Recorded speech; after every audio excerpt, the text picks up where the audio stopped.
Good morning. This is the California Air Resources Board again. We are ready to begin the webinar for the proposed concepts for amendments to the Commercial Harborcraft Regulation. Before we get started, we will just briefly introduce the staff that are here in the room that'll be presenting or answering questions during the webinar today. We have a large team that have been working on these concepts and the proposal, and we will introduce at least the ones that are speaking today. So thank you for making the time for the webinar this morning. We look forward to receiving your input during the webinar and afterward. My name is David Quiros, and I am the manager here at the California Air Resources Board that's overseeing the rule development process. Hi, my name is Andrew Damiano. I'm an air resources engineer currently working on the Commercial Harborcraft Regulation. Heather Arias, Transportation and Toxics Division Chief. Good morning, Bonnie Soriano, Branch Chief for the Freight Activity Branch. It's our branch that is our team that's doing this regulation. Hi, my name is Liang Liu. I'm an air resources engineer, and I was in charge of developing the CC emission inventory, and I'm in the off-road diesel analysis section. Sam Fornazzari, Chief of the Mobile Source Analysis Branch, overseeing the emissions inventory development. Hi, Ellis Wong, Office of Legal Affairs, and the Senior Attorney assigned to this rulemaking effort. And I'm Tracy Haynes, and I'm the lead staff on the Commercial Harborcraft rulemaking.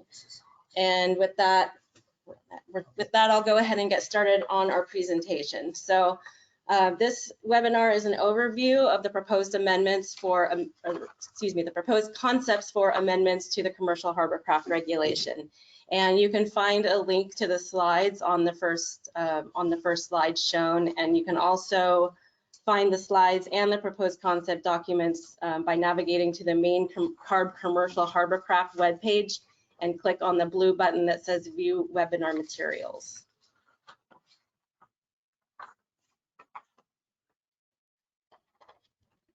Okay, so first I'll go over our agenda.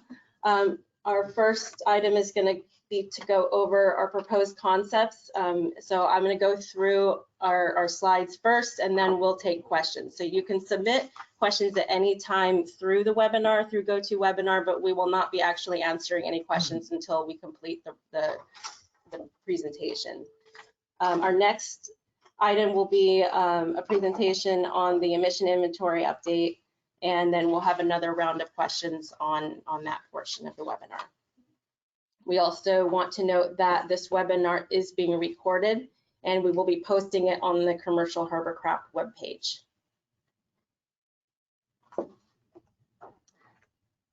For part one, we'll review the background of the Harborcraft rulemaking and then go over the proposed concepts. So we want to recognize the efforts that vessel owners and operators have already undertaken to reduce emissions from harborcraft. Since 2009, commercial harborcraft owners have replaced older engines with newer, cleaner engines to comply with the existing regulation.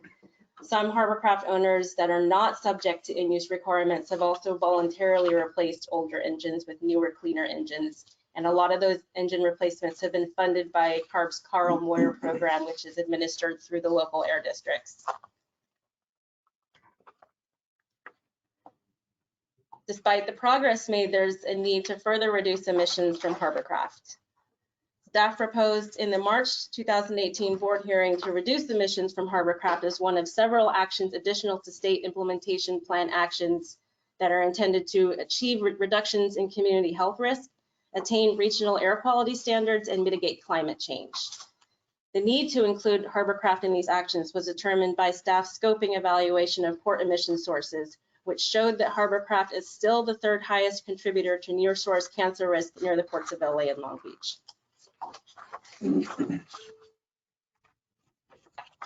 So where are we now? We want to say that rulemaking is an iterative process, and there are many opportunities for public engagement.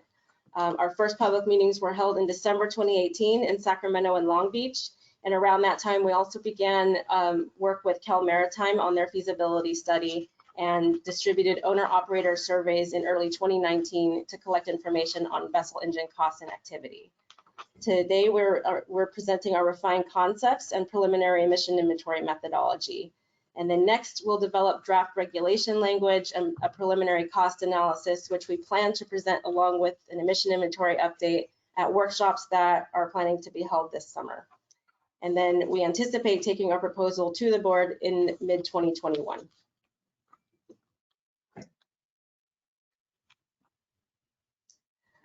So Cal Maritime Academy prepared a feasibility study for CARB, and that was released in October 2019 and is posted to CARB's website. That study evaluated a vessel in each of 13 hovercraft categories and included feasibility analysis of retrofit diesel particulate filters, or DPFs, retrofit DPFs with selective catalytic reduction systems, or SCRs, and Tier 4 engine repowers on in-use vessels. The results showed that retrofits and repowers are more feasible for some vessels than others, and it also illustrated what types of vessel modifications may be needed. The study also serves as a starting point for us to evaluate costs, and we'll discuss that more later on in the presentation.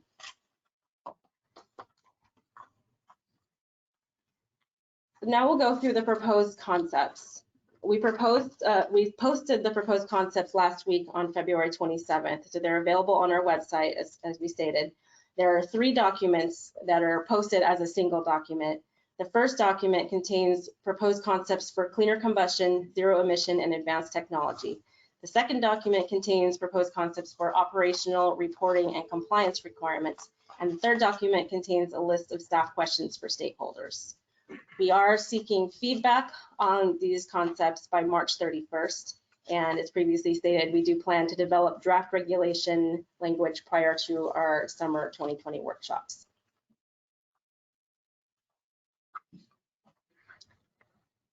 Our first proposed concept would expand the vessel categories subject to in-use requirements.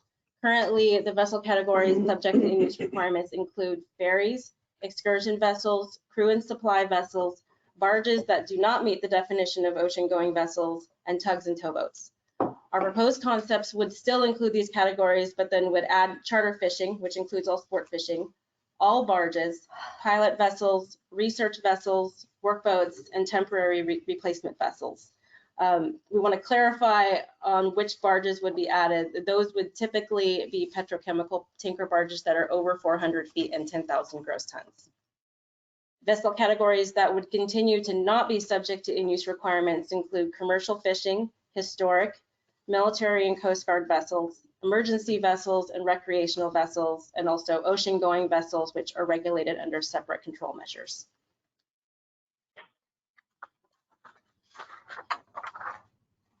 Next, we are proposing more stringent requirements for in-use and new vessels. Our proposed concept is a performance standard that is equivalent to Tier 3 engines plus a DPF for engines below 600 kilowatts, or Tier 4 plus a DPF if there is an available engine model that is certified to Tier 4. And then Tier 4 engines plus a DPF for engines 600 kilowatts and greater. Our proposed concept includes engines that are less than 50 horsepower. However, the low use exemption of 80 or 300 hours, depending on the vessel type, would remain. Additional requirements for short run ferries, new tugboats, and new excursion vessels would apply, and we will go over that shortly. And then finally, we want to point out that we are not proposing retrofits for SCRs on Tier 3 or older engines because of operational complexities of using those systems in an aftermarket application.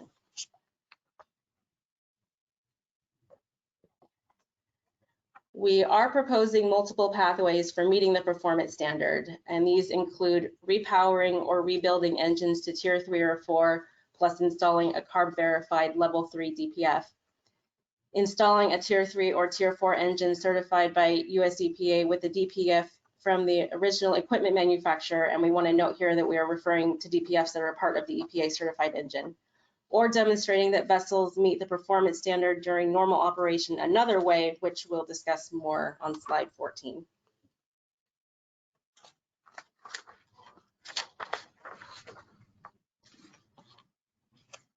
Also, to ensure that zero emission and advanced technologies enter the marine market in California, we are proposing mandates for adoption of these technologies for limited applications.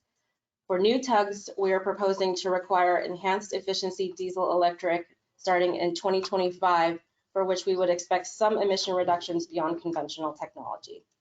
We are proposing that new excursion vessels be zero emission capable hybrids starting in 2026. And we are proposing that new and in-use short-run ferries be zero emission beginning in 2028. These technology types are further described on pages 8 and 9 of the first concept document. And we are seeking feedback on any operational concerns regarding the use of these technologies. We also want to note that if zero emission or advanced technology is adopted early or were not required, additional compliance time may be granted to another vessel in the same fleet, and we'll talk more about this next.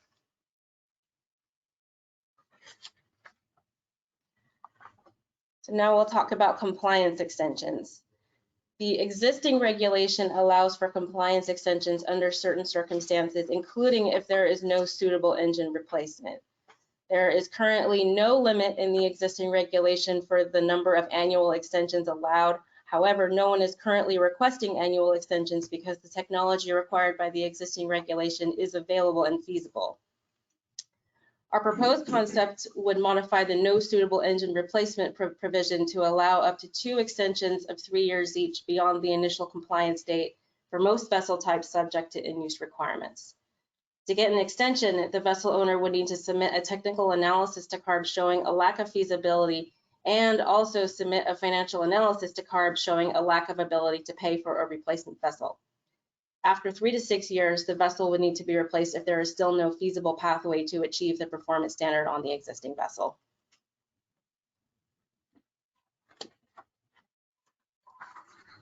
We are also proposing alternative compliance pathways.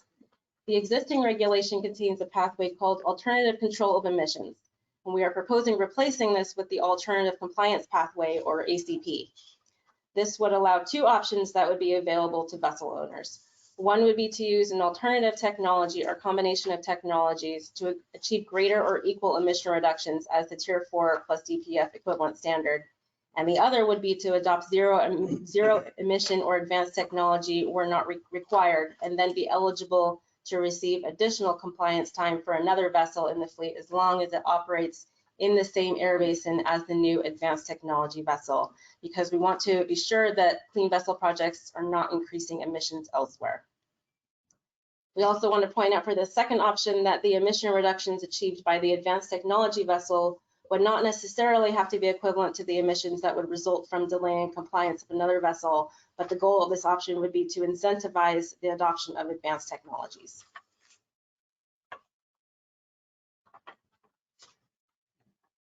This slide provides a summary of our proposed requirements, which we've already gone over in the previous slides. But one thing to point out here is that we're currently proposing that workboats not be limited in their compliance extensions because our very preliminary cost effectiveness calculations show that there's a clear dividing line in terms of cost effectiveness. And we're seeing that the potential cost of replacing these special purpose built vessels would be very high relative to the potential emissions benefit. We recognize that there's going to be a lot of interest in our cost effectiveness numbers, and we do plan to share them prior to the summer workshops.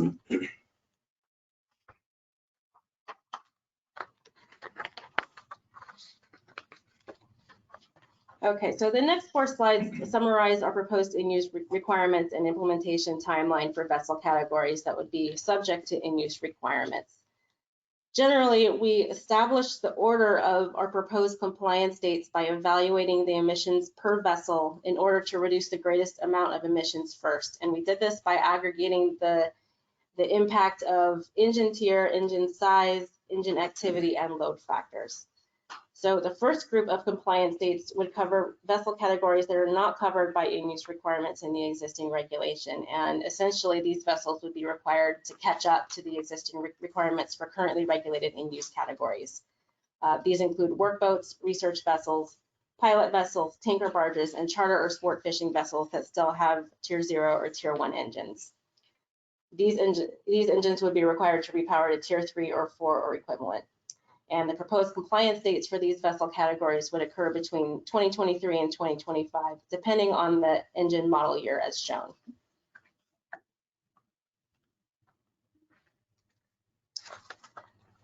The second group of in-use compliant states would include ferries, pilot vessels, and all tugs. And these vessels would be required to go from tier 2, 3, or 4 engines to tier 3 or 4 plus a DPF. And the compliance dates for this group would range from 2024 through 2029, again, depending on the engine model year. The third group of in-use compliant states would include research, charter, and sport fishing vessels and excursion vessels. And these vessels would be required to go from tier 2, 3, or 4 engines to tier 3 or 4 plus a DPF as well. And again, the compliance dates depend on the engine model year and would range from 2026 through 2030. And then finally, the fourth group of in-use compliant states would include dredges, barges, crew and supply, and workboats. And these vessels would be required, again, to go from tier 2, 3, or 4 to tier 3 or 4 plus a DPF between the compliance dates of 2028 through 2031. So now I'll turn it over to Andrew to go through the next group of proposed concepts. Good morning. Slide 20 shows idling limits and shore power concepts. Our proposed concepts include requirements to limit engine idling and to plug into shore power while at dock. CARB has received complaints and observed extended engine idling of vessels at dock. Data collected in 2018 to 2019 to update main engine load factors in the emissions inventory has shown average main engine idle time consisted of upwards of 30% of total engine hours in tugboats and fast ferry vessels. To reduce this idling time, we are proposing a 15-minute limit for main engine idling and auxiliary engine operation at dock. This limit would not apply to circumstances such as testing, repairing, or inspections, or when the vessel is needed to perform work.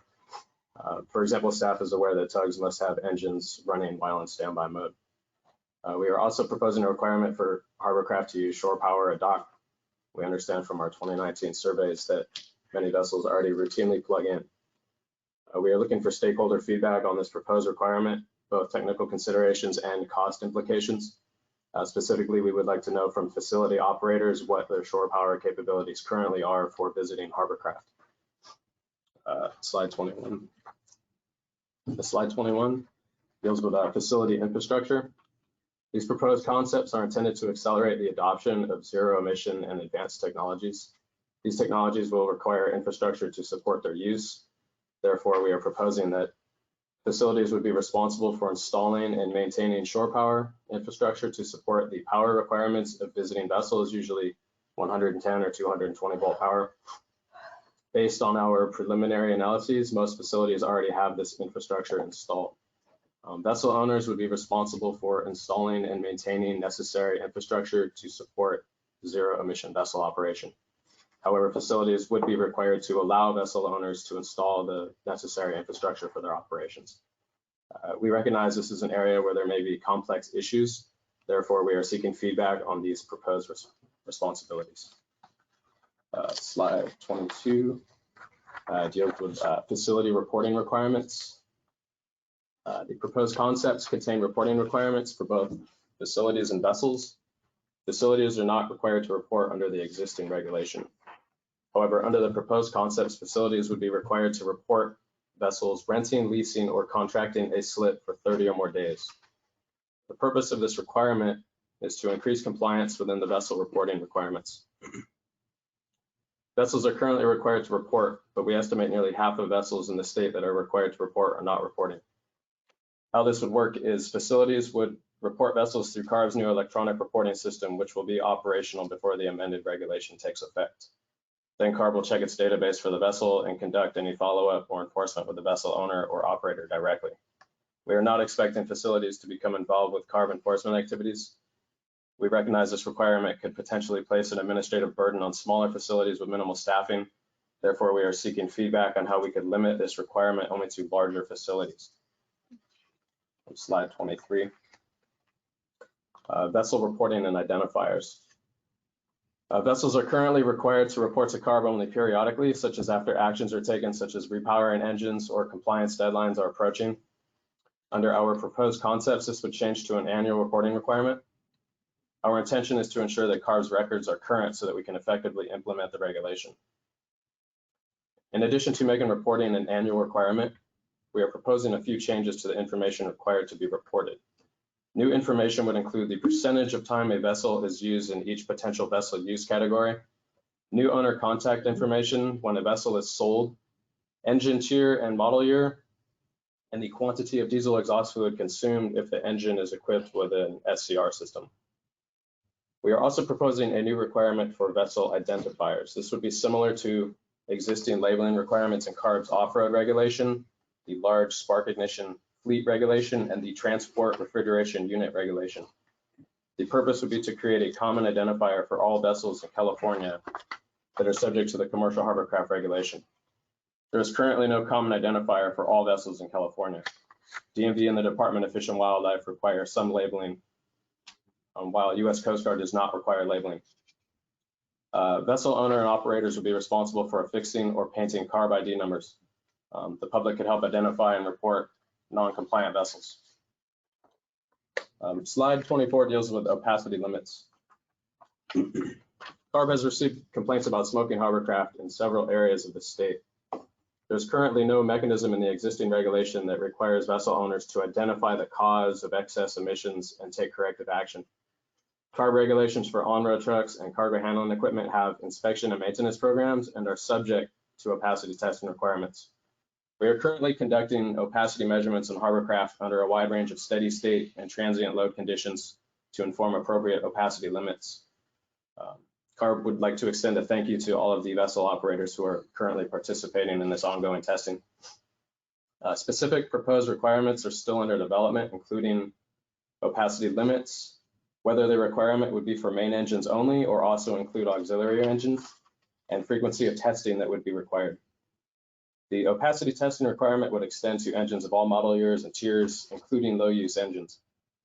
Confirmation of opacity testing would become part of each vessel's annual reporting requirements.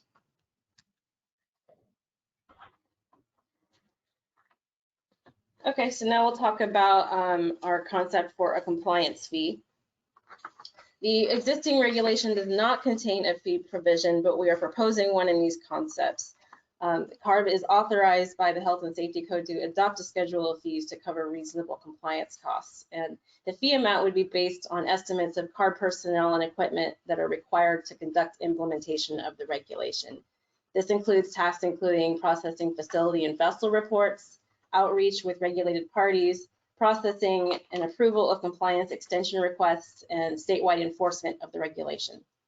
We are in the process of determining a proposed fee amount and structure, and we are seeking feedback on what would be a good structure, such as should there be a flat fee for all vessels, or should we set fees differently based on each category of hovercraft, or should we base it upon a metric such as the number of annual operating hours?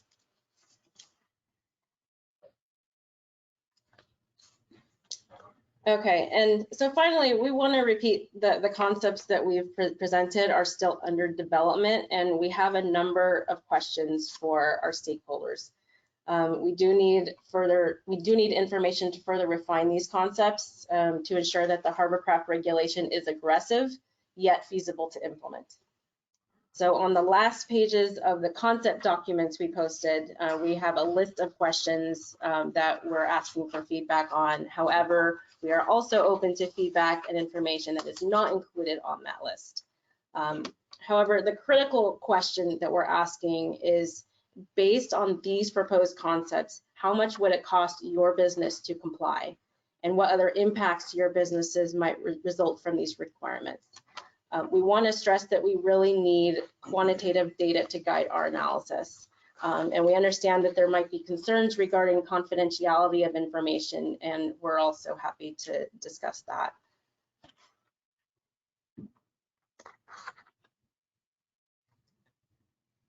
So specifically, we're seeking input on certain cost metrics, and those include capital equipment costs, including costs for Tier 4 engines and DPFs, dry dock and or installation costs, loss of revenue and time out of service, naval architect costs, engine scrap or disposal costs, costs of on-vessel or landside infrastructure for using shore power, and also information on profits from the sale of retired or used vessels or used engines, and then finally the costs of replacement vessels. Now, we do have some information that serves as a starting point for vessel replacement costs from our Cal Maritime study. And these costs are based on the insured value of the vessels that are included in the study. And this is a good starting point for evaluating vessel replacement costs, but we do need additional data to ensure that we're not underestimating these costs. So what we're requesting is additional vessel replacement cost information from vessel owners that could be either an estimated cost or actual cost paid to purchase a vessel.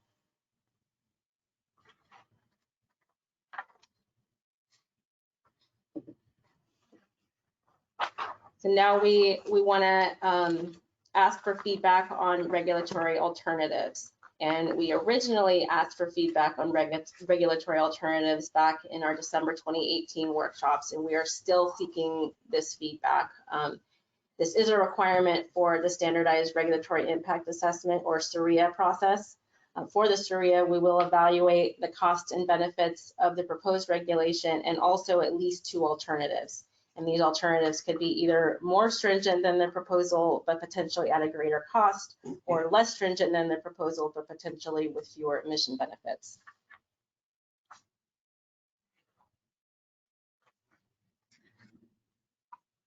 So as previously stated, we are requesting feedback on these concepts by March 31st, and our next steps will be to develop our cost analysis and draft regulatory language, which we will post before our next public workshops planned for this summer.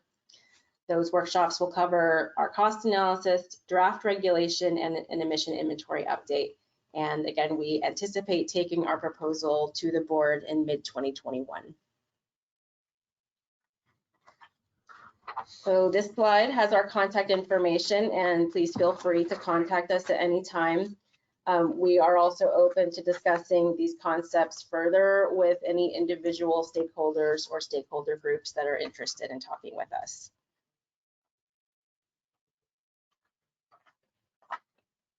Okay, and now we'll move on to questions on these concepts. So we have received some questions through the GoToWebinar interface, and we'll go ahead and read the question out and then respond to it. And if you ask the question and don't feel that we completely answered it, just shoot us another question. We'll do our best to either further clarify here or follow up with you offline.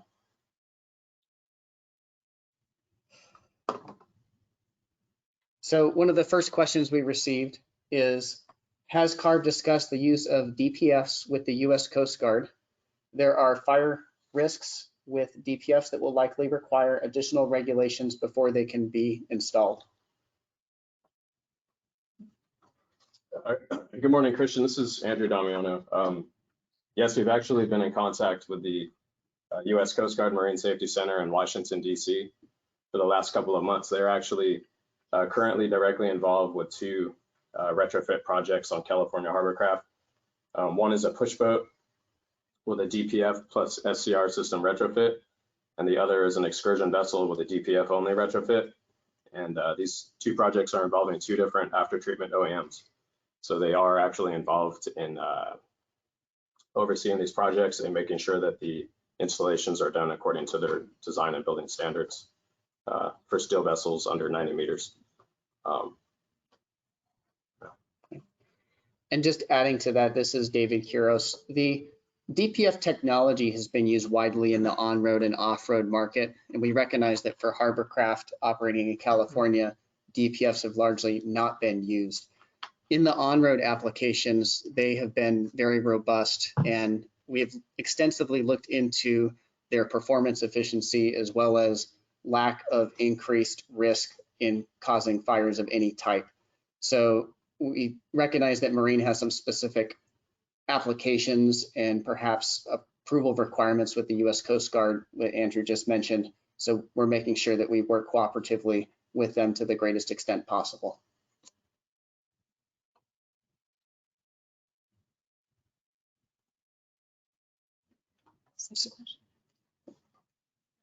So we received another question. The proposal mentions the acceleration for zero emission tech. Does that mean that even DPF and SCRs will likely get replaced for zero emissions as we near post 2030?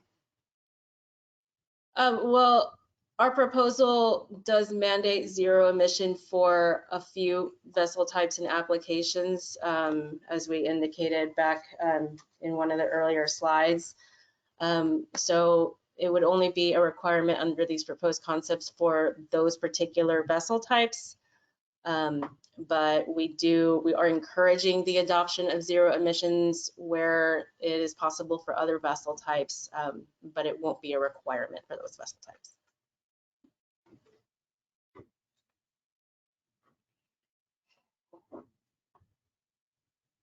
So we'll move on to a third question. It says, I wish to clarify, do these regulations pertain to federally owned and operated dredges operating on the Colorado River within the state's boundary? Our intent is that, yes, these regulations will continue to pertain to not just regulated California waters out into the ocean, but also internal waters and navigable rivers as well. If there's a specific operation that's happening and we recognize that the Colorado River is a separate water body and watershed, then please talk further with us and we can identify perhaps what can be done in the rule to make sure that the requirements for vessels on the Colorado River are handled appropriately.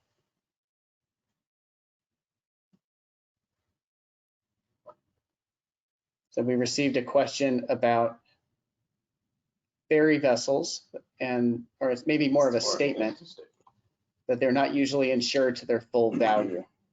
That's good information for us to have as we assess the costs of the proposed regulation. What we really need is an actual number as to what their value actually is. So as many of those data points as we can get. So please send us numbers. Right, and I think that that's part of our request for asking for additional data is those numbers were a starting point.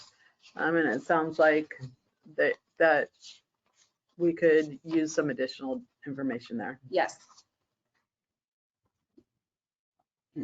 I'll reiterate that we want to make sure we're not underestimating these costs. We've received a question about how does CAR view underwater exhaust systems? If you could provide a little bit more clarity on what you're asking. What we intend to do with this rule is, regardless of whether an exhaust stack exits high or exits low, or has a water-cooled system or is just a dry exhaust system, that the requirements for emissions control would need to be met. So if that was a question about how we inspect during enforcement, then let us know. But the intent is that any diesel engine operating on a commercial harbor craft would be subject to these requirements.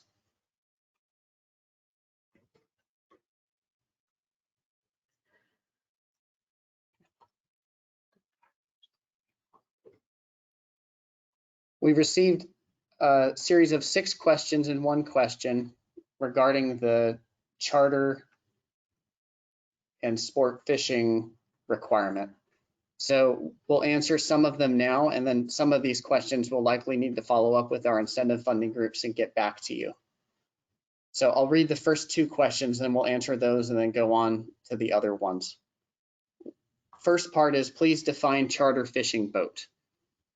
Second part is, please provide clarity on the exemption relating to commercial fishing vessels, as all commercial passenger fishing vessels are licensed commercial fishing vessels by the state of California Department of Fish and Wildlife. Okay, so we recognize that our terms that we're using may be causing a bit of confusion. The way we intend to use these terms is defined in the existing regulation. So the existing regulation does have definitions for charter fishing vessels and commercial fishing vessels. We can look and see if there's a good way for us to clarify those definitions in the amended regulation. But generally what we're referring to for a charter fishing vessel is, and I'm looking at the definitions in the regulation here, in the existing regulation, is that their charter vessels are used for hire by the general public and dedicated to the search for and collection of fish for the purpose of general consumption. And we do intend that to include any sort of sport fishing. Commercial fishing vessels are dedicated to the search for and collection of fish for the purpose of sale at market or directly to a purchaser. So for those of you in those industries, we would suggest that you take a look at those definitions that are in the existing regulation, and please let us know where they're causing any sort of confusion or lack of clarity regarding what vessels those cover. The third question about charter fishing is, how does this proposal affect those coastal CPFV operators that have participated in the Carl Moyer program? Will they be able to get future funding and move up from tier 2, or are they on their own to fund these future requirements? If the air districts continue to fund harborcraft projects, there's nothing in our regulation that would prohibit commercial or charter fishing vessels from receiving funding through the Carl Moyer program. Generally, there's about a 3-year project period minimum. So the compliance date that we're proposing of December 31st, 2023 is approaching. So that one may or may not be able to be funded with Moyer. You'll want to work with the Moyer program and your local air district. But as outlined in the compliance tables on the slides in the middle of the presentation, charter fishing vessels will have 2 compliance deadlines. One would be just to get the engine to tier 3 or 4, the cleanest available engine. And then the second part would be to install the retrofit DPF control that comes at a later date. So at least for the second part, if not the first part, depending on when the project starts, there should be funding available if the air districts continue to fund those types of projects. So to the extent that Carl Moyer requires, earlier extra than what's required under a regulation, I mean, the part of developing this regulation is in these implementation dates is that you would have to come into Carl Moyer earlier than those implementation dates. The next question is, the profit margins are slim for many CPFV, or as we say, charter fishing operators. Is economics being taken into consideration? Absolutely. And as Tracy illustrated and described, we are looking for specific quantitative data on your operation and what these compliance requirements would do in terms of the financials of your company. And also you talked about in the slides about the extension and the requirements for the extension. So do you want to talk about how the economics play into that? Right, well, the extensions would require a detailed financial analysis. So we'd basically be asking for information to show that that your business can't fund a replacement vessel, and that along with a technical analysis would allow you to get up to 2 compliance extensions up to 6 years. And then the last of these questions that we can answer today is, a portion of the charter fishing fleet operates primarily in pursuit of highly migratory species and transits through state waters to get to their destination offshore. They hold a federal HMS permit and conduct their operations from 1 to 16 days offshore, in some cases as far as 1,000 miles from port. They are not permitted to obtain funds through Carl Moyer due to the lack of observation time in California waters. How will this proposal affect them? The vessels are still going to be able to use Moyer funding if they can document their usage within regulated California waters, which is 24 nautical miles of the coastline. The funding amount may be less depending on the amount of operation time within that window, and an air district may or may not want to fund depending on their own preferences, but our statewide guidelines allow it.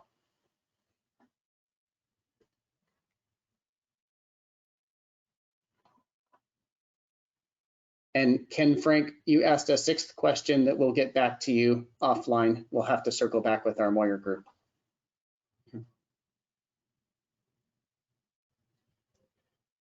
So the next question is, since EPA does not require DPF system for Tier 4 emission certificate, a third our third-party DPF consider an approved system.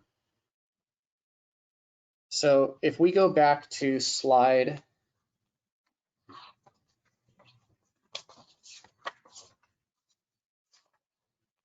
11, we attempted to answer this question. And it's a good question because we recognize that EPA certifies the marine engines. California does not. But in California, we do have a verification program for aftermarket devices like diesel particulate filters that can be retrofit onto EPA certified engines.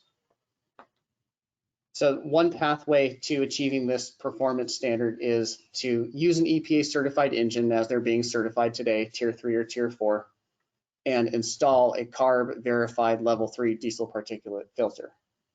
So yes, if it is a CARB verified system, it would be compliant with the regulation when used in conjunction with the cleanest available EPA certified engine. Another option is that if an engine manufacturer elects to use a diesel particulate filter to meet the tier 4 standards, then it would also meet the California requirements as we're proposing in these concepts. To our knowledge, there's no engine that's certified by EPA today. No engine manufacturer is using a DPF. They largely use SCR controls to achieve the NOx limit, but the PM limits are not stringent enough to require DPFs. But if an EPA engine does become certified with a DPF, it would also meet the requirements of this proposal.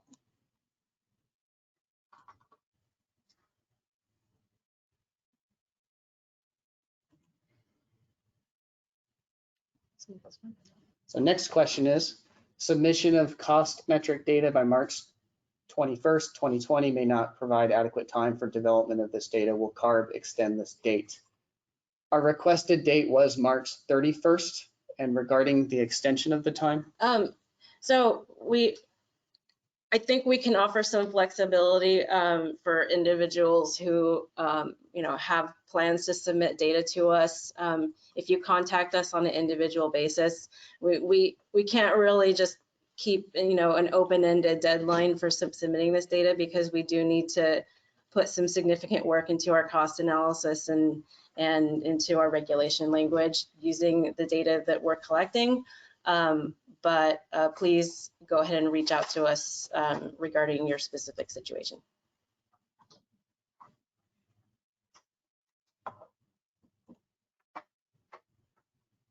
Next question, has anyone approved the use of LNT lean NOx technology as an alternative to SCR? The verification procedure that CARB has for products that can be added on to an existing certified engine could include LNT technology, but it's not something that we have received a lot of interest or questions about. If that is something that technology developers are seriously considering and believe can achieve tier 4 performance levels, then it's something that we would be open to.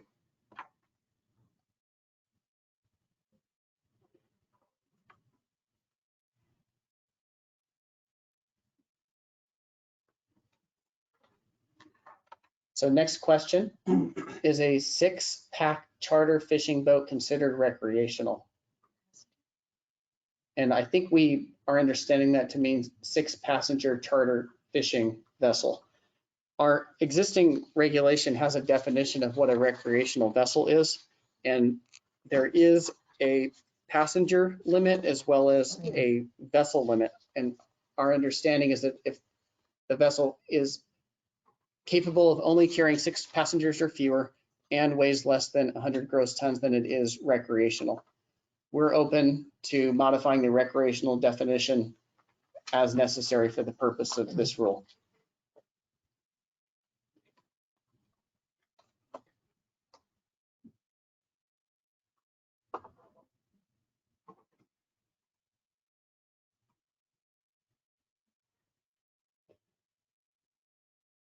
So next question, for clarification, are tier 4 engines commercially available? Yes, a number of tier 4 engines are commercially available above 600 kilowatts, and currently there is, I believe, one EPA certified engine below 600 kilowatts.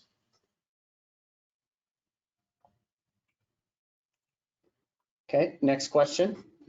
To clarify for the second question, is CARB moving toward having zero emission technology becoming more dominant, therefore even reducing the need of DPF and SCR?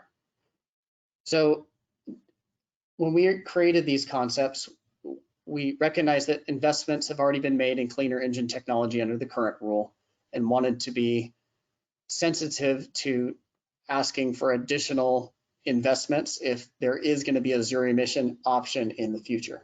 So as Tracy mentioned, we have a rule that we're proposing is going to start in 2023. Implementation dates will run through 2031.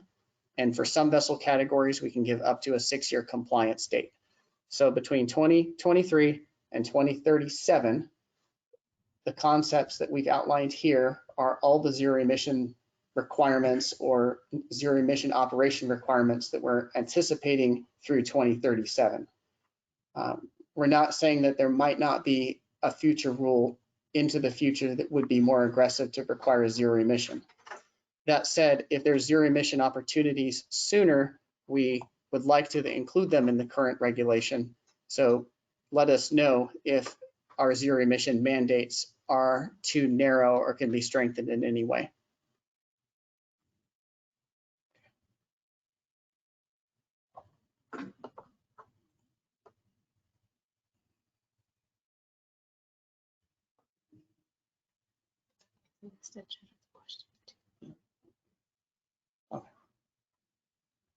So we received another question that was asked, extending the question of whether Tier 4 engines are commercially available or not. And I think we answered that. And so thank you, Walter, for the question.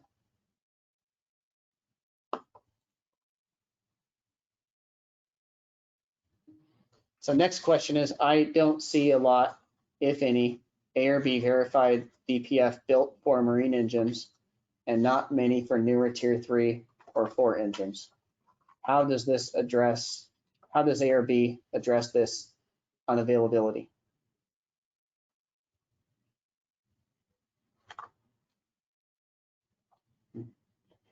So at the present time, there is one diesel particulate filter that's a level 2 device that's verified for marine applications.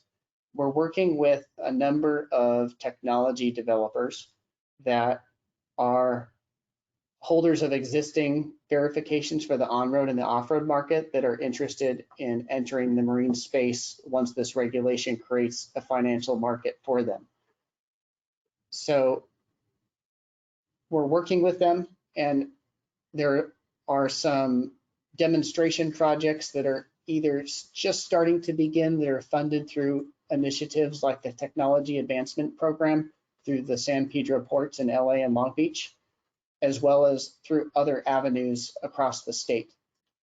So we are working to the best of our ability, and we are optimistic that there will be DPF options that are verified by CARB in 2023 for compliance with this rule.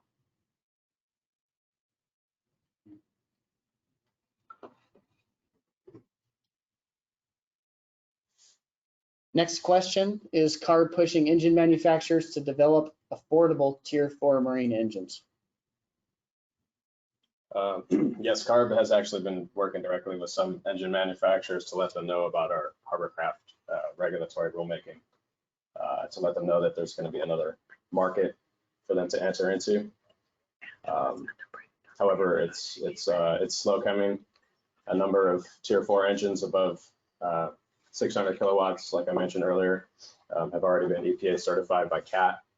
I believe Cummins is pursuing an EPA certification, and MTU is nearly done with a Tier 4 certification above 600.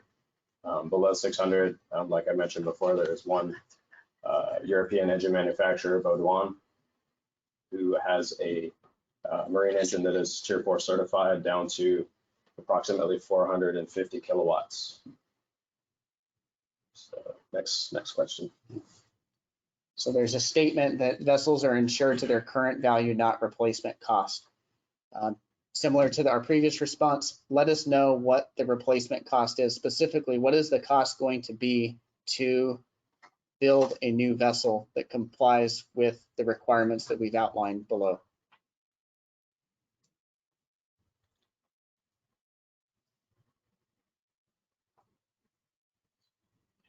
Next question, would public agencies and special districts with workboats be subject to the new rule requirements if operated at a port within state tidelands?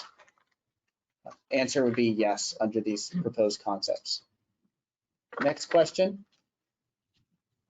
What is the definition of an OGV? Border of harbor / ocean. Operating hours in harbor versus ocean. So I just got a copy, this is Bonnie, I just got a copy of the ocean-going vessel regulation. And so there's a definition in that regulation. I don't know if there's a definition of, there is one in the Harborcraft rule. So why don't you go ahead and read that one then? All right, so the current definition of an ocean-going vessel, according to the Commercial Harborcraft Regulation, means a commercial, government, or military vessel meeting any one of the following criteria. A vessel greater than or equal to 400 feet in length overall, as defined in 50 CFR section 679.2, as adopted June 19th, 1996. B, a vessel greater than or equal to 10,000 gross tons, GT ITC, per the conventional measurement international system, as defined in 46 CFR 69.51-.61, as adopted September 12th, 1989. Or a vessel propelled by a marine compression ignition engine with a per cylinder displacement of greater than or equal to 30 liters.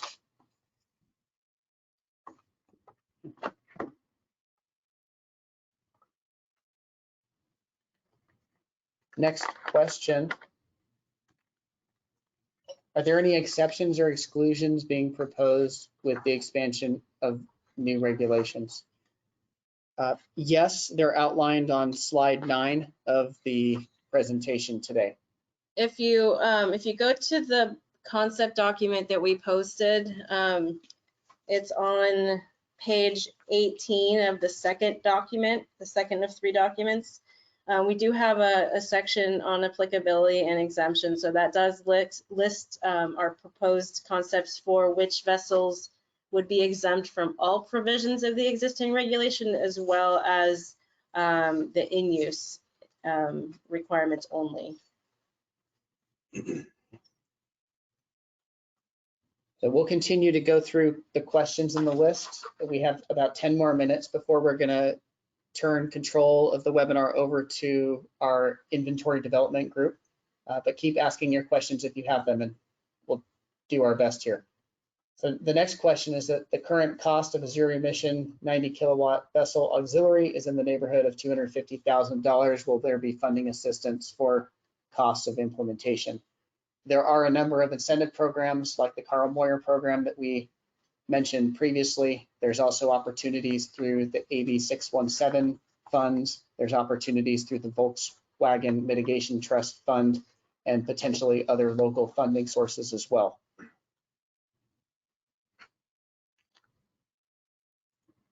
Next question, will emergency diesel generators be included under the proposed regulations? We're thinking yes. If they're an emergency diesel generator, they would qualify easily under the low use compliance pathway of either 80 hours on barges and dredges or 300 hours on all other regulated vessel types.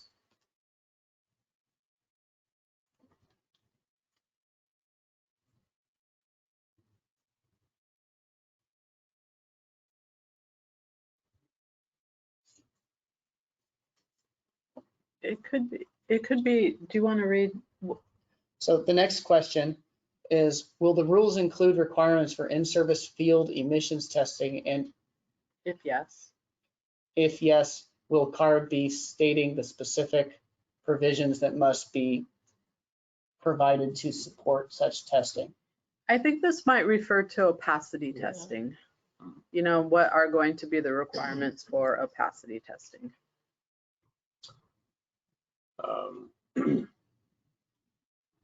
Yes, that is one of our proposed concepts to implement an opacity testing requirement. However, that is still in development, and we are still looking at where to set potential limits and also the frequency of the testing. So we are looking for feedback and also vessel operators that would be willing to participate in our ongoing testing in order to determine these limits and the frequencies. Next question is, will CARB include installation of 440 volt shore power capabilities for vessels? Under the proposed regulation, we are suggesting that facilities are going to be responsible for providing shore power for any vessels they do business with. We don't think many use the 440 volt options, but if, for example, a larger yacht vessel comes in that is subject to this regulation that uses that type of power, then yes, facilities would have to provide that shore power at their cost for the vessel operators. And if that is going to be a need at a particular facility, we are interested in knowing the scope of what installing that infrastructure would require in terms of the work required and the potential cost.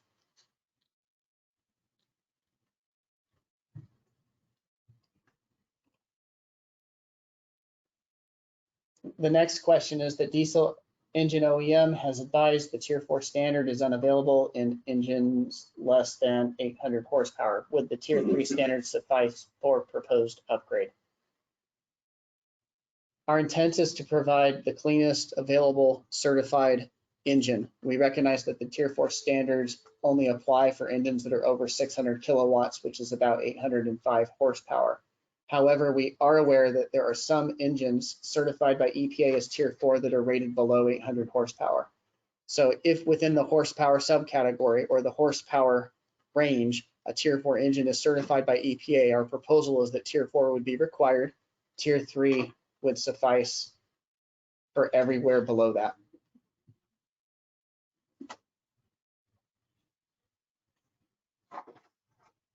So we received another question from Caterpillar about how many level 3 devices exist for marine applications. The answer is 0 today. The next question, ferries on the short run, is there a definition of run? Is it point A to point B or A to B and then back to A? Can you also explain how the 3 nautical miles became the cutoff point?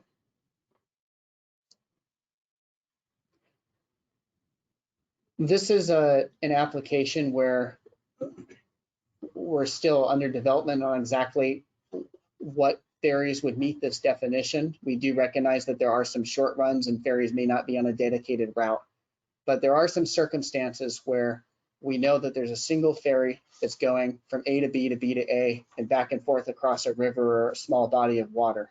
And it's those ferries that we intend to capture. The 3 nautical miles was a judgment call on behalf of the staff in order to best identify exactly which vessels would be maybe more captive in that back and forth operation as opposed to ones that are shared among routes, say in the San Francisco Bay Area. If you have specific ideas or concerns about this approach, we'd love to hear further from you. I also want to note that this is the kind of thing where as we develop our regulatory language, that we're going to be looking for feedback on, how, whether the specific language needs to be clarified. And so this type of observation regarding the definitions would be a good point of clarification. So we've received a couple questions about the availability of Tier 4 final engines. Our regulation will allow the use of Tier 4 final engines if they meet all the safety requirements on your vessel, if they're fully marinized. But I will point out that nearly 97% or more are marine certified, where we just say it's a plain Tier 4. The Tier 4 final designation is just an off-road certified engine.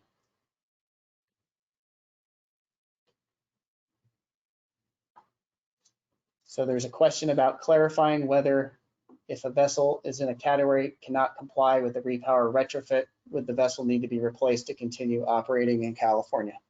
That is our proposed concept, that eventually the vessel would need to be replaced if there continued to not be available technology that would work for an in-use vessel, and there was a demonstrated inability to pay prior to that extension. And then another related question is how the financial hardship process would be applied. There are some existing EPA models that are used for private fleets and other models that are used for public municipalities on their ability to afford compliance and mitigation costs. We intend on applying the use of those models to the financial hardship process in this regulation. The specific model names are described in our concept documents.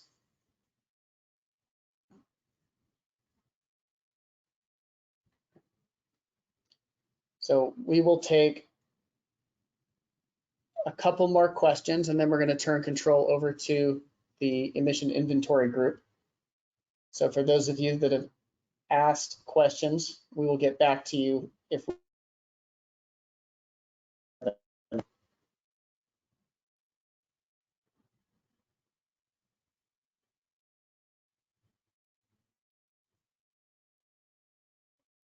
So we're going to take a question that says, for enforcement, what sort of documentation are you going to require to ensure the emission control devices are functioning properly and adequately maintained? That's a good question. One of the reasons we are proposing the opacity check requirements is that we know a properly functioning filter should not have visible emissions and in most circumstances will not have a measurable opacity over 5% when following the SAE J1667 procedure. So opacity testing will likely be part of it. There may be other maintenance requirements as well, and we'll be sure to make sure those are specified in our proposed regulatory language. So if you have more questions, please continue to submit them either by email or through GoToWebinar.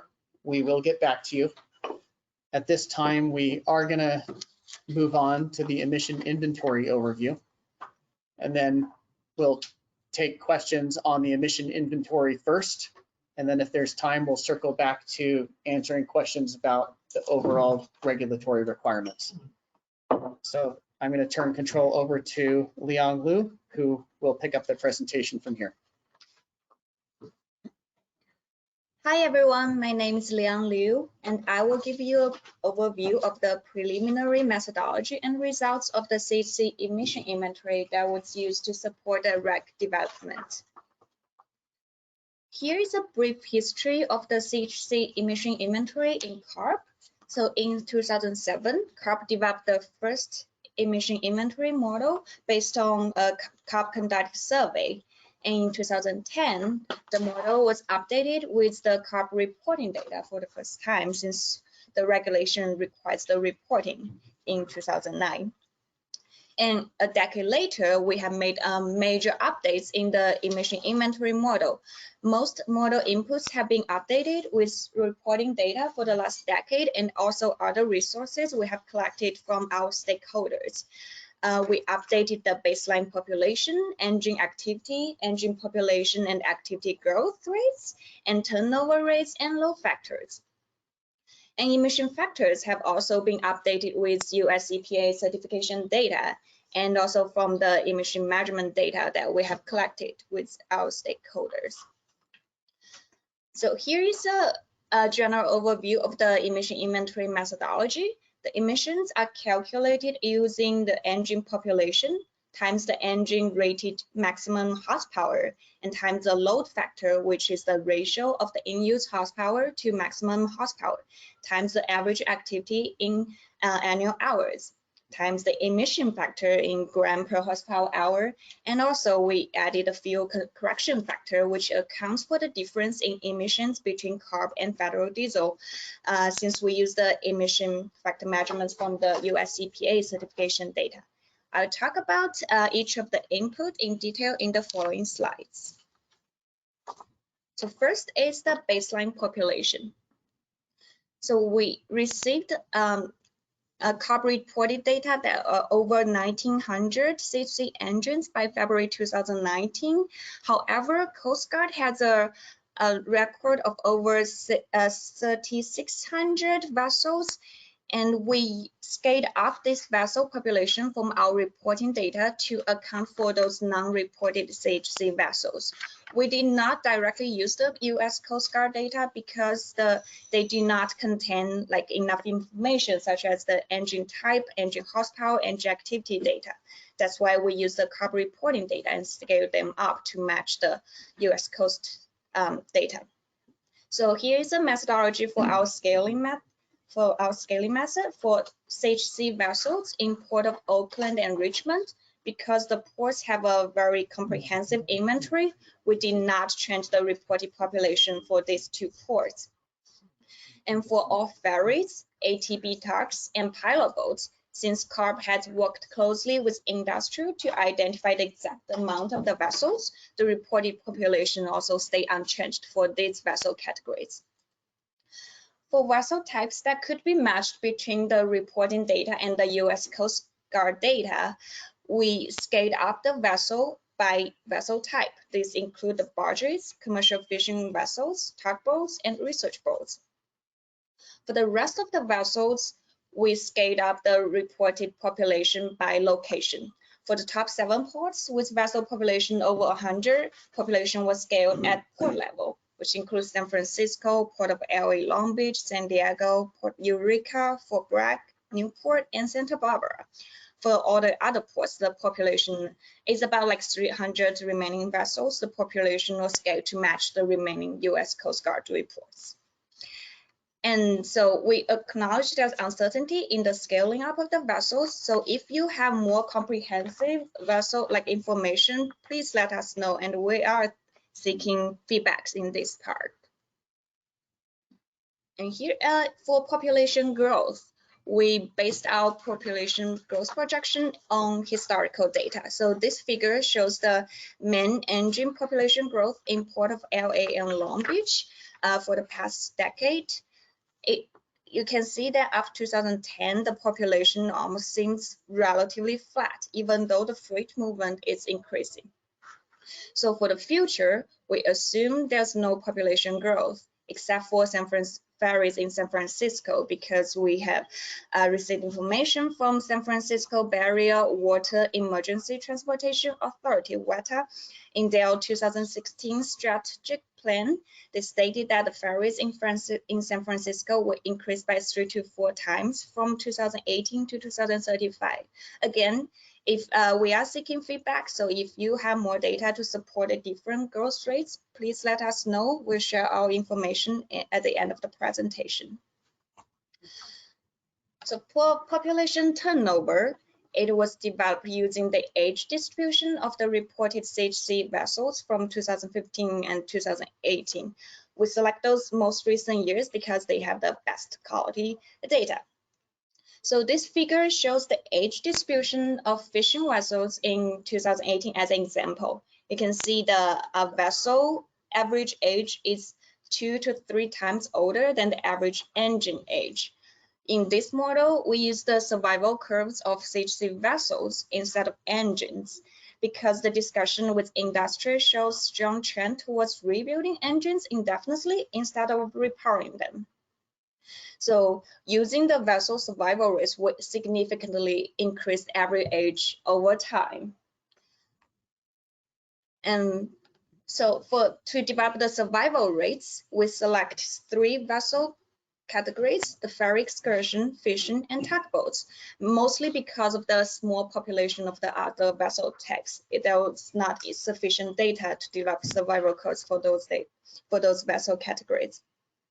So we assume the other vessels will follow this survival curves for the 3 vessel categories based on their average vessel age. For example, so fishing vessels, they have an average age over 40 years old, and crew and supply vessels also have an average age over 40 years old. So we assume the crew and supply vessel will follow the survival rate of the fishing vessels. So it's dependent on their average vessel age. So next is the purchasing rates.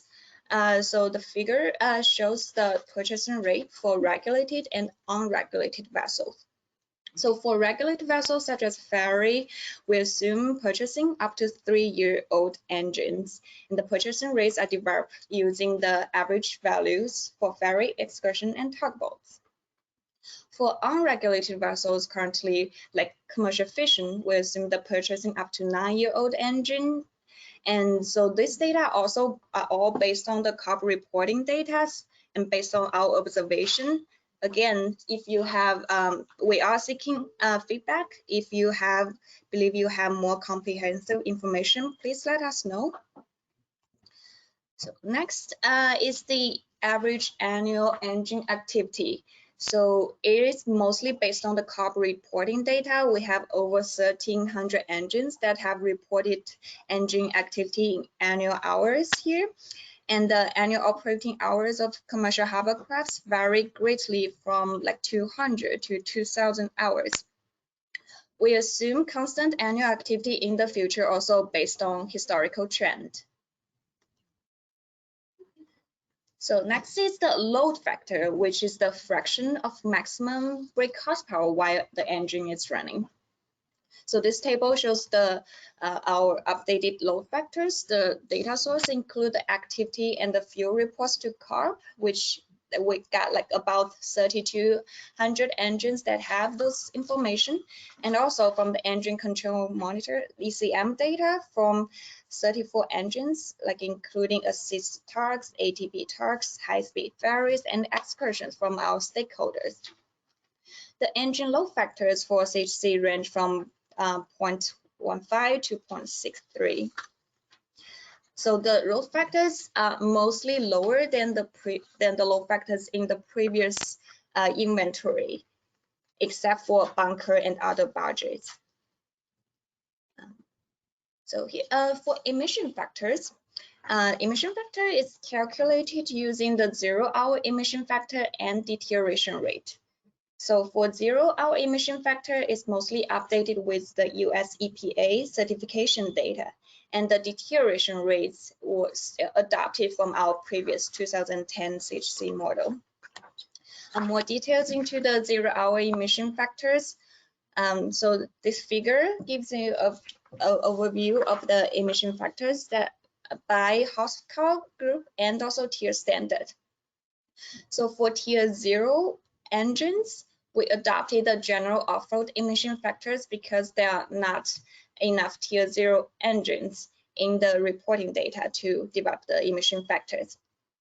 And for tier 1 to tier 3 engines, we were able to identify over 1,000 CHC engines in the reporting data at the US EPA marine and off-road engine certification data using the engine family names.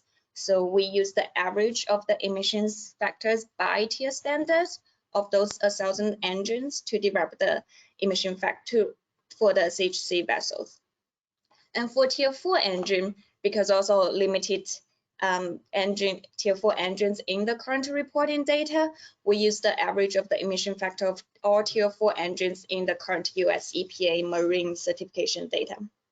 Just to know that CARB also contracted with UC Berkeley and UC Riverside to perform a PAMS emission measurement of the 3 SHC engine configurations, and the emission factors from those 3 engines are similar to the average emission factors developed here from the certification data.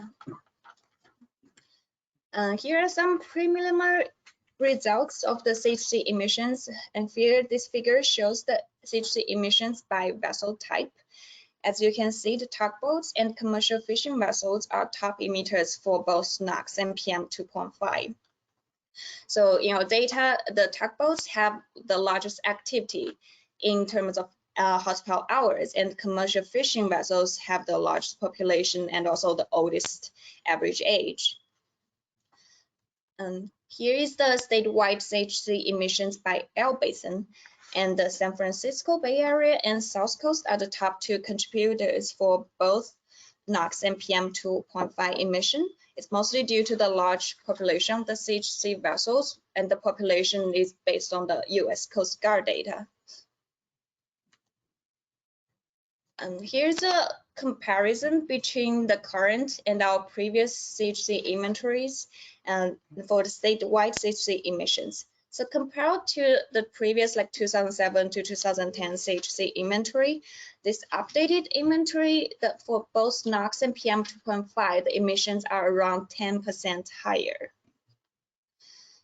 And here is the emission comparison in South Coast. So in South Coast, the discrepancy is a bit higher, and the updated NOx and PM 2.5 emissions about 40 to 60% higher than those in the old previous model. And because we updated most of our model inputs, so I think the difference can be attributed to all of those updates. So we strongly encourage any questions and feedback, and especially for the CHC population and its growth rates, like CHC engine turnover and purchasing behavior, and also the engine activities and growth rates. So please let us know if you have any comments and also any supporting data by April 30, 2020. And you can reach us through the following emails and also phone numbers. Again, thank you. So we've received one question so far that is related to the emission inventory. And it says, in regards to vessel population data, what US Coast Guard data are you using? The Coast Guard's data is likely flawed, as we have seen in implementation of subchapter M. Our company eliminated 20 plus vessels from California service due to the first harborcraft regulation, so that they would no longer be in the vessel population, even if the Coast Guard records might still show them in some status, even if they are no longer owned or operated in California.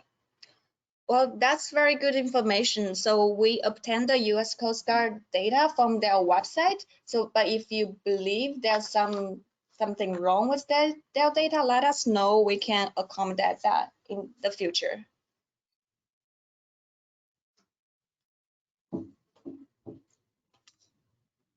So the next inventory related question, why are you using the vessel age instead of the engine age? Yeah, so as I described in slide, let's see, slide 38. So our talked with the industry that saying that industry shows strong trend towards rebuilding the engines indefinitely, which means the engines will just keep being rebuilt. So that's why they won't be replaced until the vessel is replaced. So that's why we're using the vessel turnover rate instead of the engine turnover rate. But to clarify that, we use the engine age as for the emission factors. The turnover rate is determined by the vessel ages, but the engine age and the tier of the engine is mainly used for the emission calculation. Yeah. Next question, the data regarding commercial harborcraft totals for charter fishing is concerning. Is there a possibility they have included offshore operations of their fleet?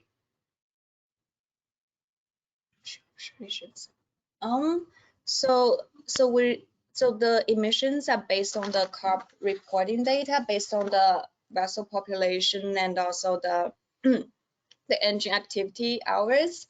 So if you have other data suggesting the emissions might not match what you expect, please let us know, and we'll look further and explore and get back to you. And just to add to that, any vessel that operates any amount of time in regulated California waters is required to be reported to the harborcraft program, and that information was used for this inventory development. But if the charter fishing, sport fishing industry is looking at that total and it's not correct, we would be interested, as Leon just said, in quantitative data that may adjust that factor. Next question is, how does the new inventory versus old inventory for San Francisco Bay and San Diego? So I have the data in the inventory, but I did not pull out for this presentation, but I'd be happy to send it to you later by email. Just email me and I'll definitely send it back to you. Next question from the same individual. How did you determine the new load factors? So from the COP reporting data, we received the reported activity and also the reported fuel consumption for each vessel. So the load factor, the definition is the in-use horsepower divided by the maximum horsepower. So we use the in-use fuel consumption calculated from the COP report and divided by the like the maximum fuel consumption using the maximum horsepower times activity times the BSFC and then we get a load factor. Yes. And as Liang said earlier in her presentation, there were 34 engines that vessel operators had shared electronic engine history with us.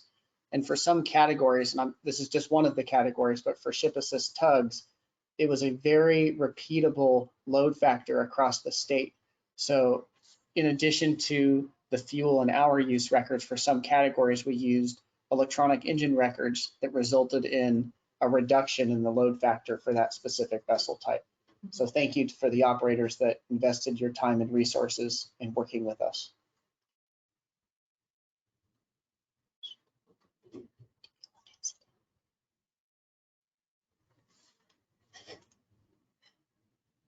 So the next inventory related question is, it appears your emission amounts are increased mostly due to scaling with the U.S. Coast Guard number of vessels. Please specify exactly what U.S. Coast Guard database that you are using. We can definitely, you can definitely contact us at the off-road inventory at arb.ca.gov, and we can definitely provide you with the link to the database that we use from the U.S. Coast Guard to count those population. And we welcome your inputs on any sort of findings you had regarding whether they're overcounted or not. So that was a publicly available database. Yes. It was the U.S. merchant vessel list. Yes. Okay.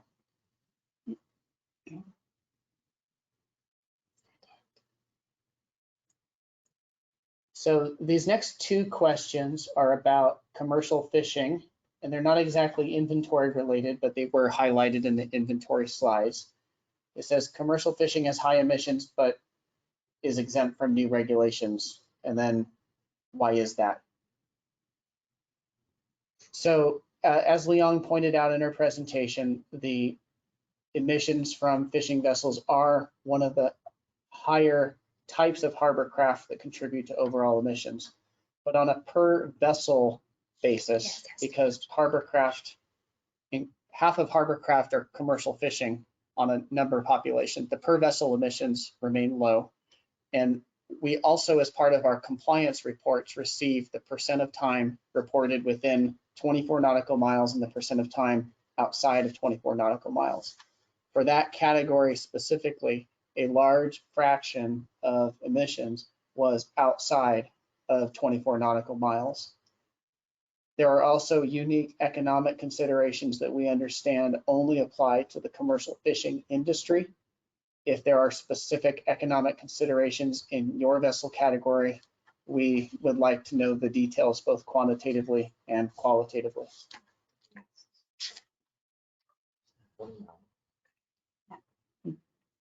Go to slide Oh yeah, 49. sorry. So,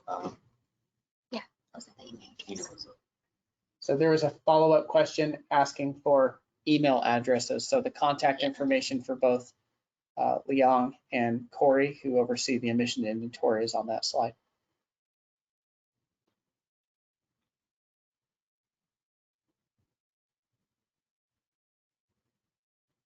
So we can pause for a moment and wait to see if there are any more questions on the emission inventory. And maybe while we pause, we can circle back to some of the questions that we did not answer on the general rule proposal. So looking at the questions we haven't responded, there was a lot of questions about retrofit DPFs, Tier 4 engines, and how DPF technology can be brought into California. So without reading any specific question, I just want to give a little bit more background into our thinking about why we're requiring DPF technology in California. Also, why we chose not to use our authority to set a specific marine emission standard in California. So the marine engine market is a lot smaller than the general off-road or on-highway engine market. And as one question alluded to, the US EPA has been getting some requests and is considering delaying some of the Tier 4 implementation dates for very specific types of high power density Tier 4 engines. And the reason why the delay is happening, or one of the reasons why US EPA is delaying the implementation temporarily of some high power density Tier 4 engines, because not a lot of manufacturers have come to market. So even across the whole United States, for some types of Tier 4 engines, doesn't seem to be enough market for manufacturers to bring engines forward to be certified. And in our discussions with engine manufacturers, we've heard that the cost to bring an engine to market in the US is high, especially considering the sales volume, and eventually that has to be passed on to the consumer.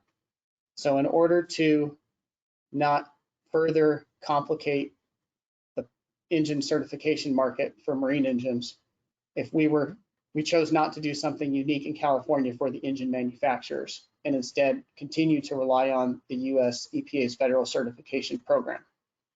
So vessel operators that are considering upgrading engines to Tier 4, start to work with your dealers and engine manufacturers on getting DPF solutions, whether that be retrofit applications or DPFs that are part of a certified engine.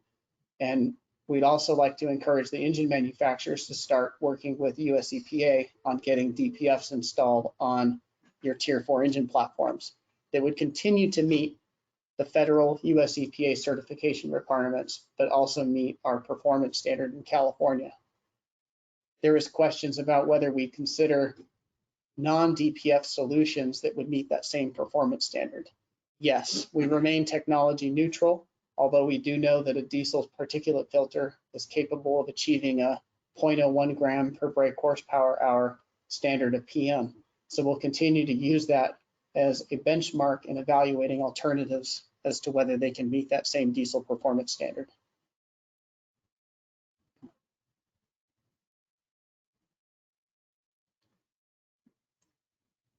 So I hope that answers many of the questions that came in. We don't see any more questions that are inventory specific. So what we'll do in the remaining time is we can go back in the order the questions are received and go by one, and we'll continue to answer questions at least through noon today. And if we don't get to your questions, we'll circle back with you offline. So this is one specific question about how does CARB distinguish in the proposed concept between active and passive DPFs? Is there one that's preferable for CARB vessels? I'll say that our verification procedure allows for the verification of both active and passive systems. As you may know, the passive systems require exhaust temperature in order to regenerate. In many hovercraft applications, we know that there could be or are often extended low load operations that will require an active regeneration strategy. If a manufacturer, a retrofit DPF manufacturer, elects to design and get a passive DPF approved, there would be specific criteria for which would apply when you're installing that passive DPF on a vessel. One vessel type in particular that would be more conducive to passive DPFs would be high-speed ferries. There may be other ones as well.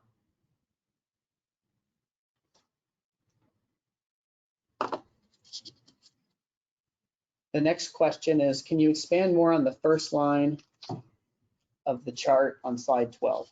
New tugs. Thank you. So we'll move the presentation back to that slide.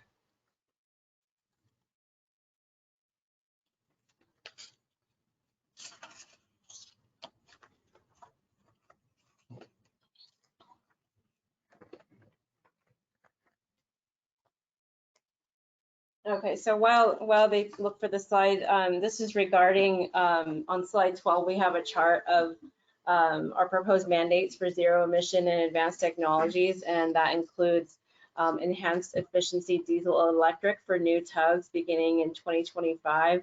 If you go to our concept documents, in the first document on page 8, we do have a definition for those technologies, including for enhanced efficiency diesel electric vessels. So you can find more information on that in the proposed concepts. So I think I can touch on that for Okay. a minute here.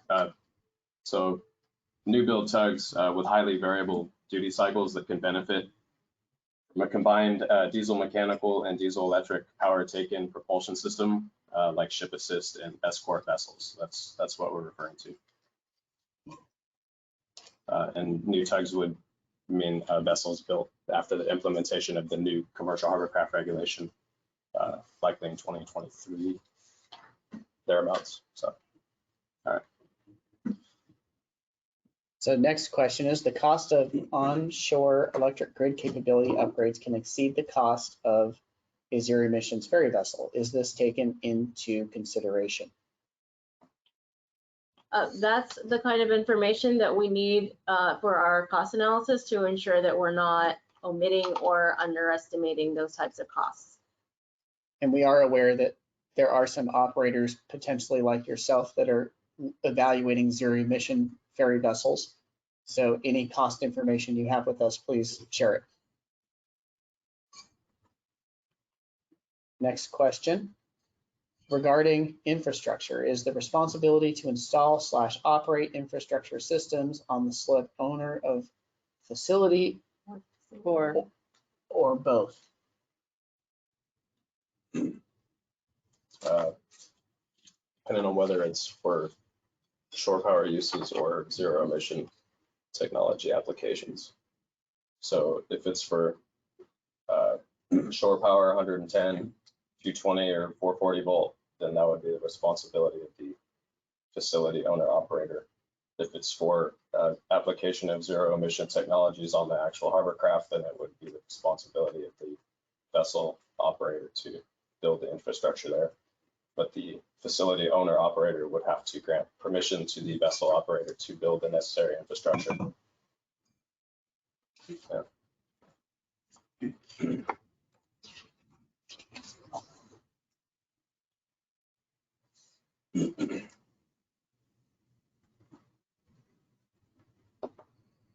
So, Yes, so there's a question about a timeline. Timeline. so the next question is, what will there be a timeline for such installations?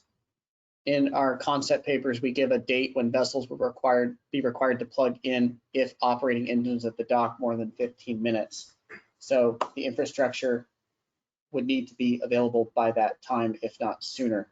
We do recognize and understand, and if we're incorrect on this, please correct us, but most facilities already provide shore power for vessels when they're at the slip and dock.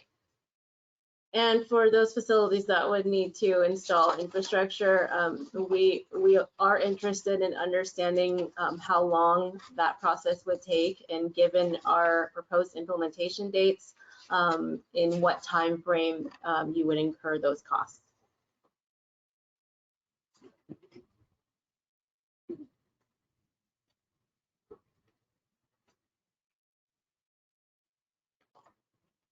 So there's another statement that says, I'm asking because the hovercraft is geared to vessel owners, but the infrastructure aspect is now involving facilities as well. That's correct. Facilities will have infrastructure obligations as well as potentially some reporting obligations. Next question is related. Is CARB working with infrastructure providers to provide the power required to go zero emission? Currently, this has been a major roadblock in larger zero emissions vessels.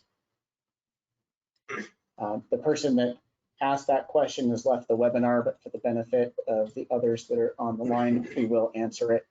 And we do recognize that infrastructure is a critical component to making zero emission technology happen. we are beginning discussions with utilities and our other regulatory agencies to best identify what we can do from CARB's perspective in order to streamline the deployment of necessary fueling and charging infrastructure.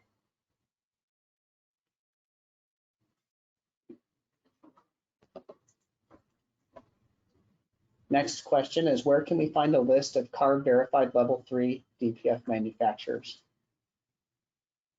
There is a website that has all of the verified DPFs for on-road, off-road, freight, TRU applications.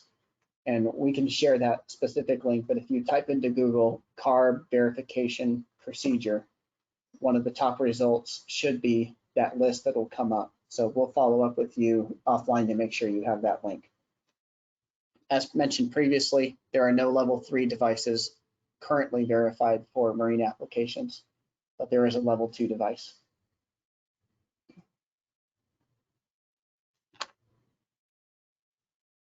This is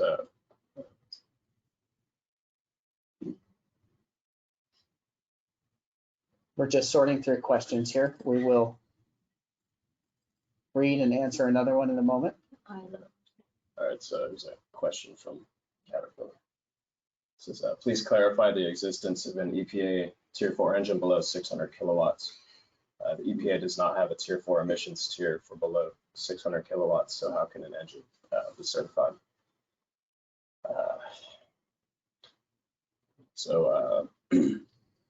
Late last year, Baudouin certified 2 engines at 600 kilowatts, but I believe the horsepower rating can actually go down to about 450 kilowatts, so it'll be under 800 horsepower. That's the 6M and the 12M 26.3 series engines. And then the next question is, a 2016 manufactured Tier 3 under 600 kilowatts will be compliant at the implementation date in 2027 as long as it's equipped with the DPF. And the way we've proposed the concept now, as Andrew just described with the Baudouin engines, is that if there is a Tier 4 engine certified in that power range, Tier 4 will be required. So it would depend on what the exact horsepower rating of that under 600 kilowatt engine is. And this is our proposal, and we're open to further discussing if it needs to be tweaked in terms of the uncertainty about what type of engines may come to market in the future.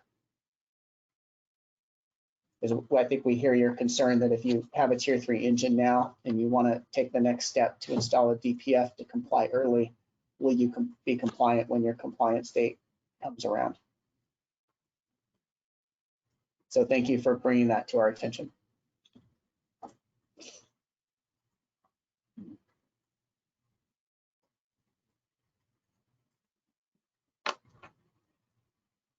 Okay, so we've received a number of statements that are going to be very helpful for us as we circle back and further refine our rules. So we're not going to comment on those, but we'll continue to take questions that come in.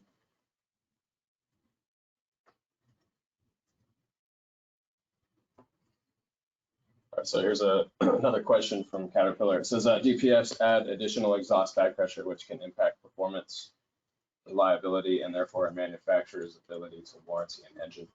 Has CARB taken this consideration for the proposed rule change? Has CARB taken this into consideration for the proposed rule change? The answer is yes.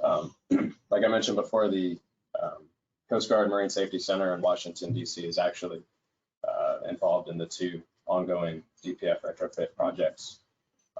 And so they're going to make sure that the installation will not exceed the engine back pressures, which are determined by the actual engine OEM. So, yes.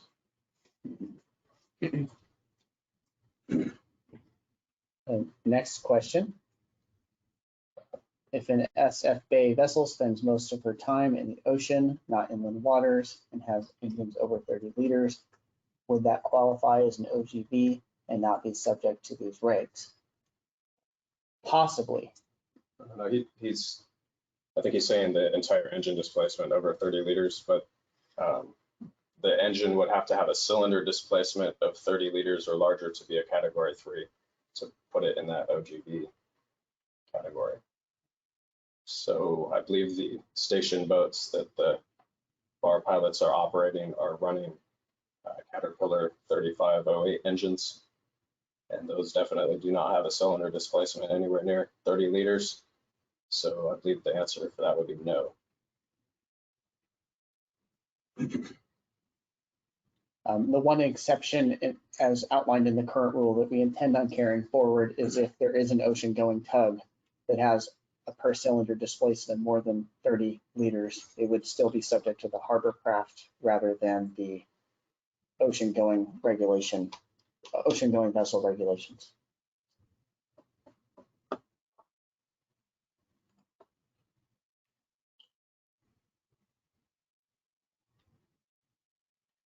So next question is, are you saying that an ocean-going tug will require a diesel electric propulsion plant after January 1st, 2025? Our intent is that the permanent towing vessels, like possibly these ocean-going tugs, would not be subject to the diesel electric requirements that we propose for other tugs like ship assist, escort, or tugs that may have some type of variable duty cycle over their lifetime. It's also our understanding that not every tug may know how it's going to be used over its lifetime, and we're open to getting further input on how we can promote more energy efficient technologies in tugboats where we know the technology is capable of getting fuel and emission reductions, but not creating any future roadblocks in determining what type of tug technology you need to be investing when you're building a new vessel. So thank you for that question. That was a good one.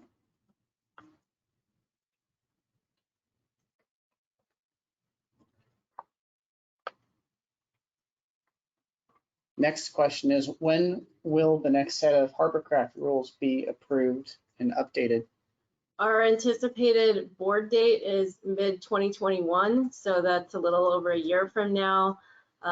We are going to provide draft regulation language prior to our workshops planned for this summer, and then we'll be refining that language on an ongoing basis. That language will be posted as part of our initial statement of reasons or staff report for a formal 45-day public comment period prior to our board hearing. So the date that our proposal would potentially be approved would be middle of next year.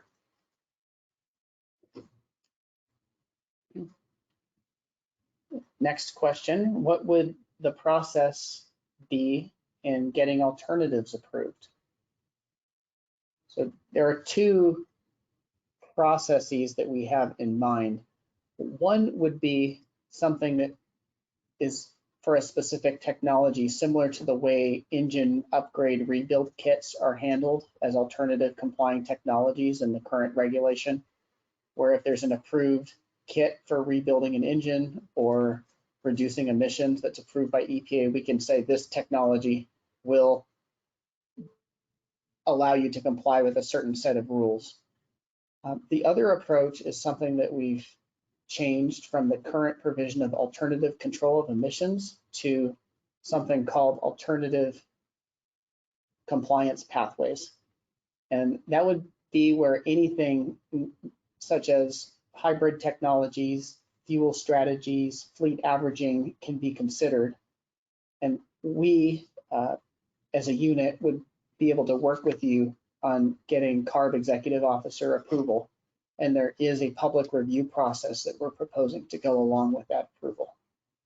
So depending on what the alternative is, our intent is that we would be working closely with you during the implementation period to suggest a route as to whether it's something that we could say is more of a product basis or would be more of a case-by-case approval that we can work with you on.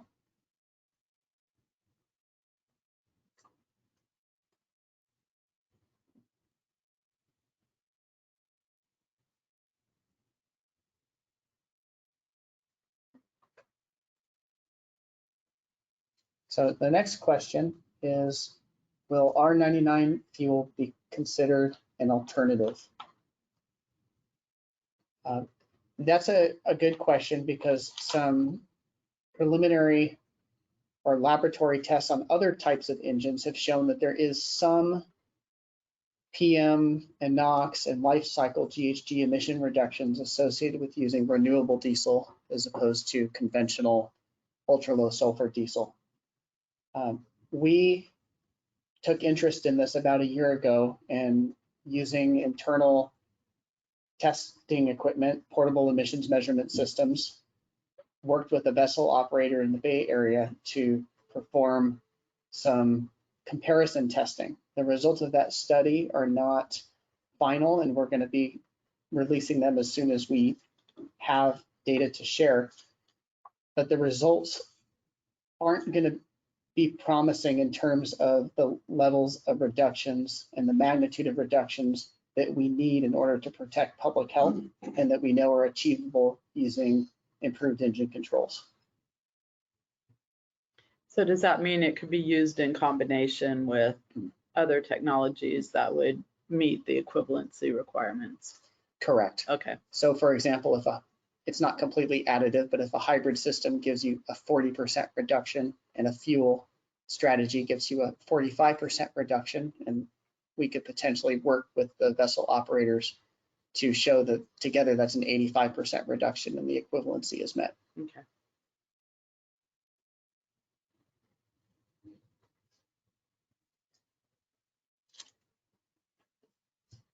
So the next question is, EPA Tier 4 engine must be tested and certified by the engine manufacturer. Has CARB talked to EPA about the installation of DPFs by a third party and the effects on the approved EPA Tier 4 engines after treatment systems? We are talking with the US EPA about Tier 4 engines, and we are working with the engine manufacturers, those that have been forthcoming and have entertained discussions with us about solutions to reduce emissions. Similar to the previous question about how are we working with engine and DPF manufacturers on things like back pressure limits, we're aware that there are some technical situations and accommodations that need to be met, but our agency has a history of over a decade of retrofitting a wide variety of engines, ensuring that warranties are not voided and that all applicable safety and back pressure limits are met. We'll continue to do so as we require DPF retrofits, or we work with retrofit manufacturers on getting retrofits installed on both Tier 3 and Tier 4 engines.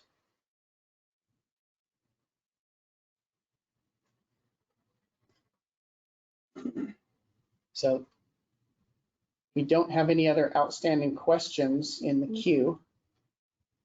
We thank those of you that have submitted questions. These are very thoughtful questions and given us some initial things to think about.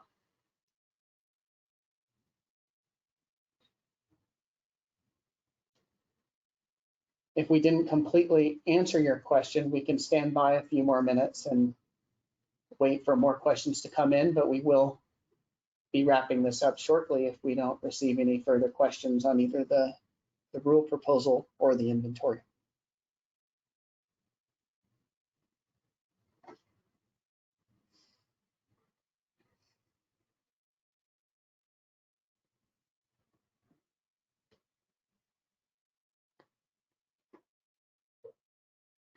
So while we wait for another moment or two for any final questions, we'll go ahead and put our final slide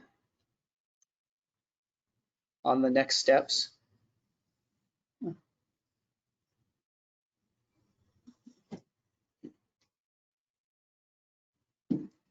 So we will be taking any comments through March 31st. If you need extra time, we're willing to discuss with you about how much time that would be, but we do need to get input quickly so that we can prepare the next set of required documents and hold workshops over the summer.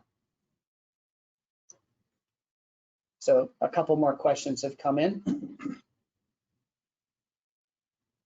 Let's see. All right, so this is, will source testing be required annually? If you're referring to opacity testing, yes, that is what we have for our proposed opacity concept.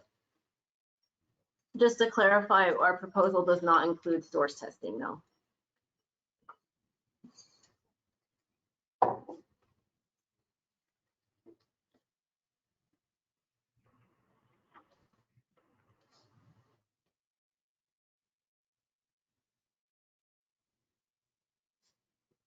So there's a next question that says, did I understand correctly?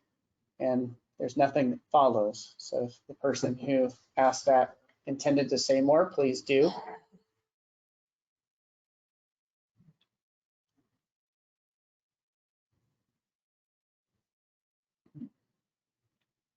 Okay.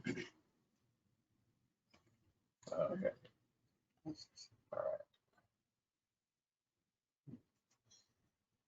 Looks like we have one final question here, and then it's about 11:55, so we'll answer that question, and then unless there's another one that shows up, we'll close it.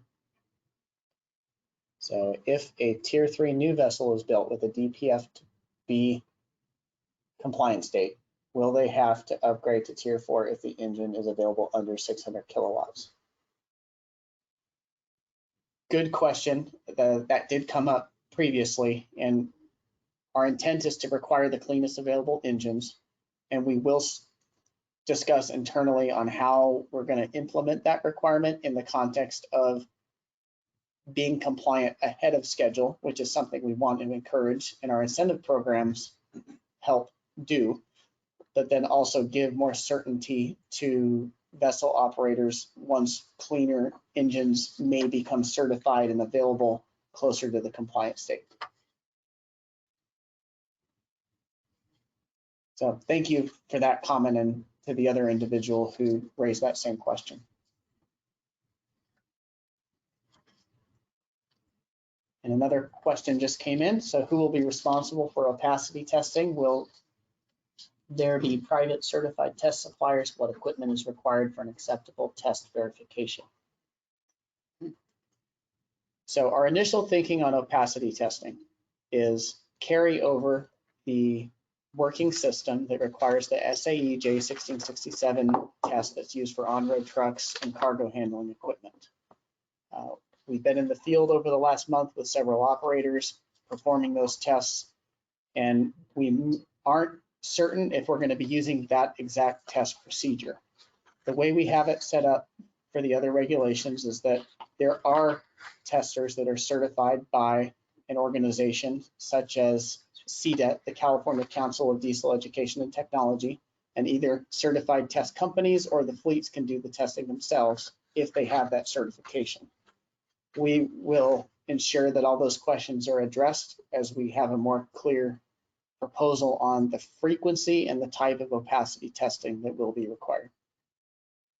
And also in your concept paper that you posted, you have information in document 2, right, page 15, that could provide some additional information.